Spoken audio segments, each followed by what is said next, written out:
então a minha compaixão e o meu amor se expande por toda a vida.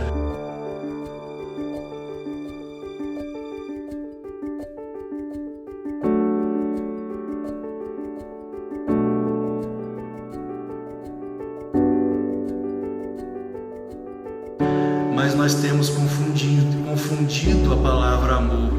Trocamos o amor não pelo Dharma, que são as virtudes, e sim pelo Adharma. Isso tem ocorrido quando nos dividimos, quando nos entrincheiramos, quando nos colocamos de um lado e do outro, defendendo ideias diferentes que não coadunam uma com a outra, e muitas vezes defendendo o quê? O contrário, a antítese do amor, porque o amor é pureza. Quando, por exemplo, violamos a inocência e a pureza de uma criança, isso não pode ser considerado jamais amor. Isso é um crime contra a inocência, contra a pureza. Quando, por exemplo, falamos que bandido bom é bandido morto, ou quando falamos que o bandido é vítima da sociedade, as duas formas estão erradas. Bandido bom não é bandido morto. Bandido bom é aquele que se transforma, que tem a oportunidade de se transformar em alguém melhor. E também não é vítima da sociedade, não. O bandido, aquele que enveredou para o crime, é alguém que tem problema consigo mesmo e para com o outro. Se ser bandido fosse uma condição inerente à pobreza, então não poderíamos entrar em uma favela. No entanto, na favela as favelas estão cheias de pessoas trabalhadoras e honestas. O bandido bom não é o bandido morto, é aquele que pode, por meio do trabalho, da própria sociedade, se transformar internamente em uma pessoa melhor. Mas ele também não é vítima da sociedade, ele é vítima dele mesmo, de seus próprios pensamentos, de seu próprio caráter, de seu mau caráter, que o leva para o erro.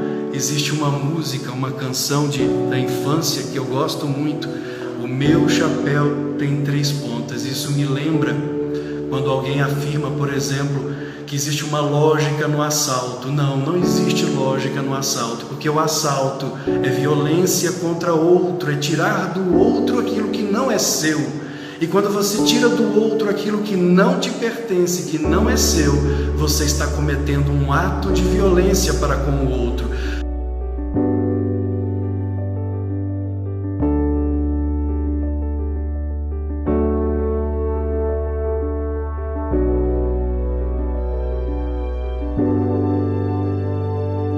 Mesmo que a sociedade de alguma forma tenha tirado isso de você, você não tem o direito de tirar do outro da sociedade, porque você está, na verdade, pagando o mal com o mal, e o mal não se paga com o mal se paga com o bem. Essa canção é O Meu Chapéu Tem 3 Pontas, não sei quantos de vocês conhecem. O meu chapéu tem 3 pontas, tem 3 pontas o meu chapéu. Se não tivesse as 3 pontas, não seria o meu chapéu. Se eu encontro um chapéu de 2 pontas, um chapéu redondo, sem ponta alguma, que não é o meu chapéu, não é meu. Se eu pago o mal que me fizeram, que a sociedade de alguma forma me fez, com mais mal, eu estou indo contra o Dharma. Não matar, não roubar, não tirar do outro aquilo que não é seu. Se o mal, como o próprio Mahatma Gandhi afirmou, olho por olho e a humanidade acabará cega.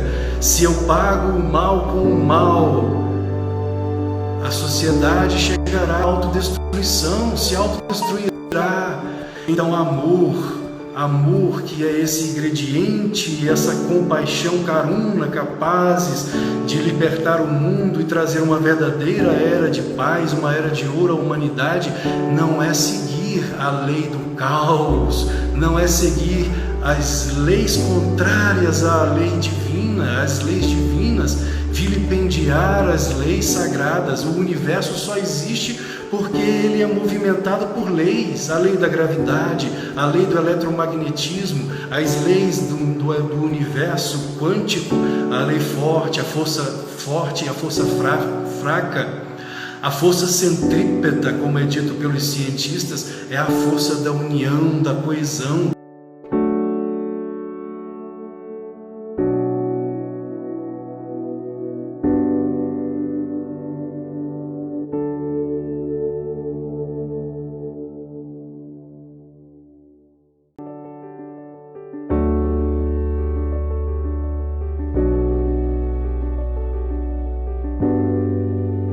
Mas quando colocamos brancos e negros uns contra os outros, héteros e homossexuais uns contra os outros, homens e mulheres uns contra os outros, nós estamos promovendo não a lei do amor, não a lei centrípeta, a força centrípeta da união, mas da divisão, entrincheirando, dividindo. Isso é Maya, como é dito no yoga. Satã, como é dito no cristianismo, Mara, como é dito no budismo. Deus é unidade, Deus é amor, Deus é compaixão, é compreensão, é união. Então, se há uma dívida histórica para com os negros, para quem crer na ideia da reencarnação, eu creio na reencarnação, pois sou um praticante do yoga, e o yoga fala a respeito da reencarnação, uma dívida kármica, uma dívida histórica cai por terra. Por quê?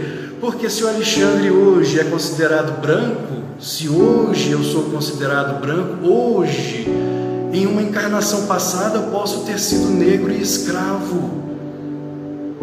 Por que não? Posso ter sido em uma vida passada negro e escravo, e hoje alguém que é negro, de pele negra, pode ter sido em uma outra vida branco, senhor de escravos, e hoje é negro e pode ter sido branco numa outra vida. Então, essa história de dívida histórica, a quem cabe? Se eu vou pagar para mim mesmo numa outra encarnação, quando fui negro, e hoje sou branco, a quem eu devo pagar hoje? Então, dentro da lei da reencarnação e da lei kármica, deixemos neste caso que Deus cuide disso, se é que cremos na lei divina, na justiça divina, porque quando os homens fazem a justiça com suas próprias mãos, muitas vezes cometem erros.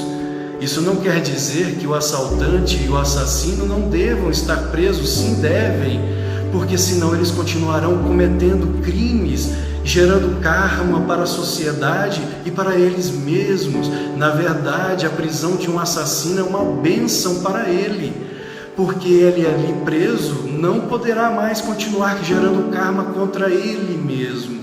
E isso, de certa forma, é amor. Quando a mãe precisa educar os seus filhos, ela não pode sempre passar a mão sobre a cabecinha da criança, falando para ele, sendo sempre indulgente para com o erro da criança. Meu filho, sim, continue quebrando as louças de casa, mamãe compra mais.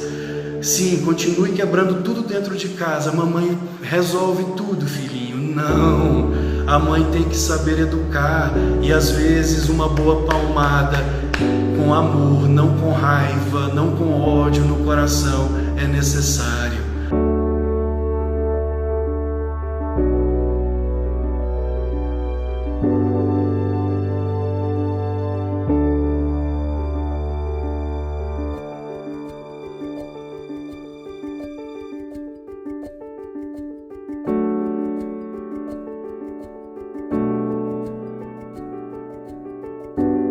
O amor não é frágil, nem São Francisco de Assis ensinou que o amor era frágil, pelo contrário, até Francisco de Assis, o poverelo, o pobrezinho de Assis, em certos momentos que era necessário, ele teve que ser forte para com os seus discípulos quando erravam. Certa vez Francisco retornou de uma viagem longa e ele, sempre naquele desejo da irmã pobreza, da dama pobreza, querendo manter os seus discípulos na pobreza, no desapego às coisas materiais, Francisco chega a Assis e o seu discípulo Elias havia construído uma bela igreja. Francisco não teve dúvida, subiu ao telhado e começou a jogar longe as telhas. Francisco estava irado, cheio de ódio em seu coração? Não, mas ele precisou ser naquele momento firme para com o erro, como Jesus foi firme quando entrou no templo e virou as mesas dos cambistas e rodopiou um chicote no ar. Isso não significa ódio no coração, mas firmeza como a mãe que precisa muitas vezes utilizar de sua sabedoria mesclada com o amor divino de mãe para educar o seu filho. Porque quando somos somente indulgentes para com o erro, então criamos monstrinhos do lar e não crianças capazes de crescer na sabedoria e no verdadeiro amor, para serem adultos de nobreza, homens e mulheres de Deus, do Espírito, da sabedoria e do verdadeiro amor. Então é errado tanto afirmar que bandido bom é o bandido morto, como também é errado afirmar que o bandido é vítima da sociedade. Ele é vítima dele mesmo e não da sociedade. Isso não significa que a sociedade não possa e não deva melhorar. Ela tem que melhorar, ela tem que sempre melhorar, cada vez mais. E devemos sim adotar esse amor profundo em nossos corações, se desejamos verdadeiramente alcançar uma era de paz e uma era de ouro sobre a terra. Porque enquanto continuarmos entrincheirados nessas guerrinhas políticas de um lado e do outro, não como irmãos, filhos da mesma mãe terra e do mesmo Deus, do mesmo Espírito, como é dito no Yoga, Purusha e Prakriti, Deus Pai e Deus Mãe, as duas forças em união perfeita, em amor perfeito, nessa força centrípeta, então não teremos um Brasil justo e grande, não teremos um mundo, uma terra, um planeta digno do cosmos, mas seremos sempre uma vergonha para o cosmos. É o amor, é a compaixão, é a compreensão, é a sabedoria e nos momentos certos a firmeza para verdadeiramente alcançarmos a bonança e a prosperidade autênticas de uma era de ouro.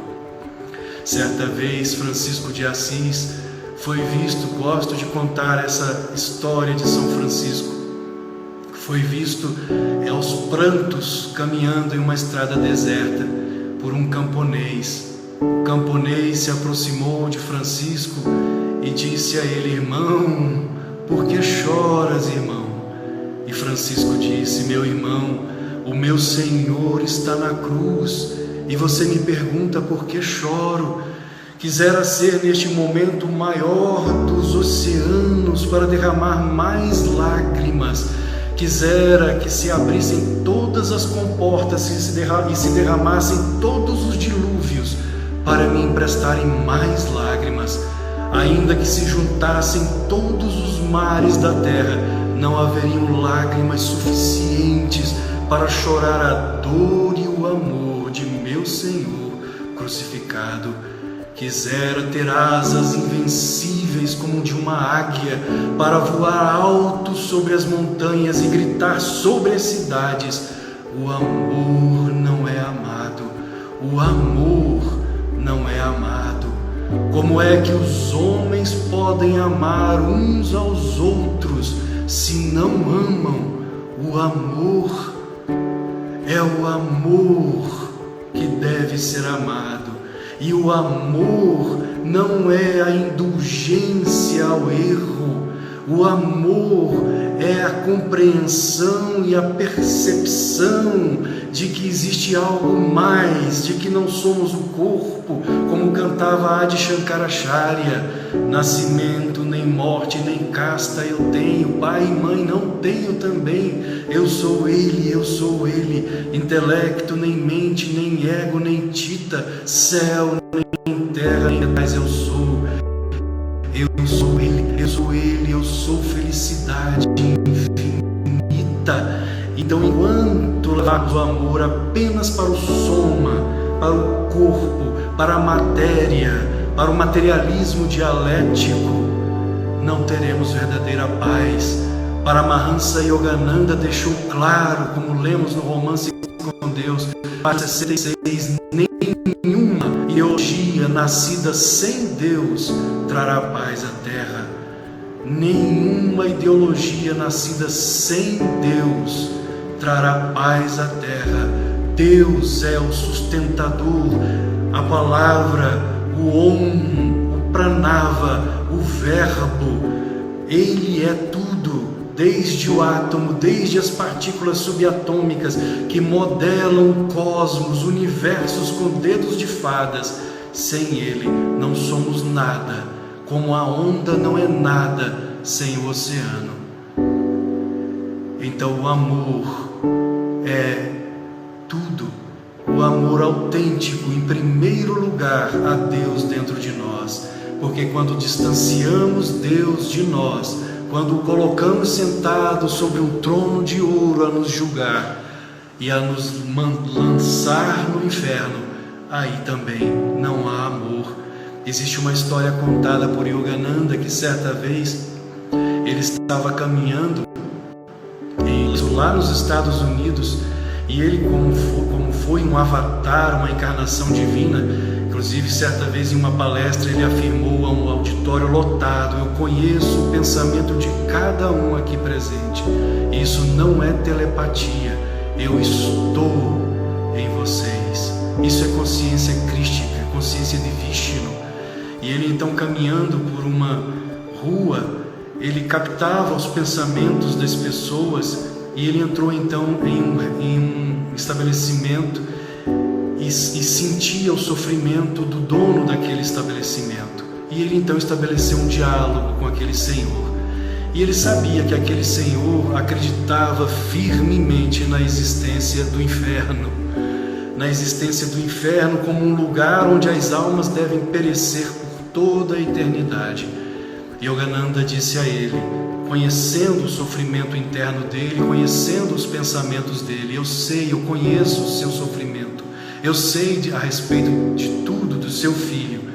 E aquele homem então disse: mas como você sabe a respeito de meu filho? Yogananda então relatou tudo o que ele sabia, tudo o que ele percebia, estando na mente daquele homem. E ele então disse ao homem, para tentar libertá-lo da ideia do inferno, porque na verdade o que mais fazia aquele homem sofrer era justamente a ideia de um inferno perene. E ele então disse: você conhece duas pessoas de confiança e que você pode confiar. Faça o que você fizer, você pode ter total confiança nessas duas pessoas. E o homem respondeu que sim. Então Yogananda disse a ele: esta noite eu sei que você possui um forno, é aqueles fornos grandes de lastro, onde se coloca pão de forma, pães grandes de forma. Eu sei que você possui um desses fornos. Hoje à noite, quando seu filho chegar, isso tudo porque o filho promovia, apesar de ser muito amado pelo pai, esse filho fazia tudo para decepcionar o pai. E ele disse então: quando seu filho chegar esta noite, cansado, muito cansado, chame os seus amigos. Quando ele estiver exausto, amordace-o, amarre suas mãos e seus pés. Aqueça o forno no máximo e lance o seu filho dentro do forno quente. Assassino, louco! Como um pai pode fazer isso com o próprio filho? Ainda que ele seja um grande pecador e que me envergonhe todos os dias, eu como pai jamais seria capaz de lançá-lo dentro de um forno. Você é um louco! Yogananda então, acalmando o Senhor, aquele Senhor disse a ele: você, como um pai terreno, por mais perverso que seja o seu filho, é incapaz de lançá-lo dentro de um forno. Então, como Deus, sendo amor, poderia fazer o mesmo com as almas. O inferno, certa vez perguntaram a Yogananda: o senhor crê no inferno? E ele respondeu: aonde você pensa que está? O inferno é aqui. Deus não é um ditador cósmico a nos lançar em danação eterna. Nos níveis espirituais, metafísicos, chamado mundo astral, tanto no cristianismo, no budismo, quanto no yoga, no hinduísmo, é dito que existem planos de consciência inferiores, chamados inclusive de umbral, lugares escuros. Mas isso tudo é a consciência. Aqui mesmo, assassinos, corruptos estão no inferno. Consciencialmente falando, eles vivem no inferno. Ainda que um corrupto esteja vivendo materialmente falando bem, espiritualmente ele nunca está bem, ele está no inferno, em uma consciência infernal. Enquanto que o santo, como um Krishna, como nesta imagem, está no estado de consciência, mesmo encarnado, mesmo no corpo, em um estado de consciência divina. Céu e inferno existem aqui e agora, dentro de nós, são estados de consciência. Mas aquele que obra bem, que faz o bem, estará sempre no caminho do Dharma. E aquele que obra mal, que faz o mal, estará sempre caminhando em direção ao inferno dentro dele mesmo.